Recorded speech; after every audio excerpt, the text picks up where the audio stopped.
మనిషికి పుస్తకాన్ని మించిన స్నేహం లేదని హైదరాబాద్ బుక్ ఫేర్ అధ్యక్షుడు కవి యాకూబ్ అన్నారు. హైదరాబాద్లో 37వ బుక్ ఫేర్ ఈ నెల 19 నుంచి 29 వరకు ఎన్టీఆర్ స్టేడియంలో జరగనుంది. రేపు సాయంత్రం మంత్రులు జూపల్లి కృష్ణారావు, పొన్నం ప్రభాకర్ గౌడ్లు బుక్ ఫేర్ను ప్రారంభిస్తున్నట్లు యాకూబ్ తెలిపారు.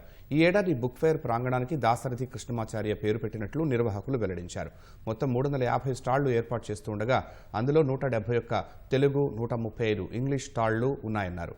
ప్రభుత్వానికి సంబంధించినవి 17 స్టాళ్లు ఉన్నాయని, రచయితలకు ప్రత్యేకంగా 7 స్టాళ్లు కేటాయిస్తున్నట్లు పేర్కొన్నారు.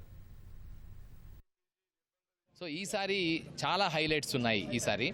ఈసారి మొత్తం సాహిత్యంలో ఉండే అన్ని ప్రక్రియలకు సంబంధించిన పుస్తకాలు, ఆధునిక సాంకేతిక పరిజ్ఞానానికి సంబంధించిన ఆడియో బుక్స్, అలాగే యానిమేషన్ గ్రాఫిక్ నావెల్స్ కూడా పుస్తకాలు దొరికే అవకాశం ఉంది. 5 నుంచి 6 గంటల వరకు సాంస్కృతిక కార్యక్రమాలు, వివిధ తెలంగాణ, జానపద, గిరిజన, అలాగే హైదరాబాదీ దక్కని కళారూపాలని, శాస్త్రీయ సంగీతం, శాస్త్రీయ నృత్యం, అంటే సాహిత్యానికి సంబంధించి అన్ని పార్శ్వాలని, అన్ని విభాగాలని ప్రొజెక్ట్ చేసే విధంగా ఈ హైదరాబాద్ బుక్ ఫెయిర్ ఈసారి ప్రధాన ఆకర్షణగా నిలవనుంది.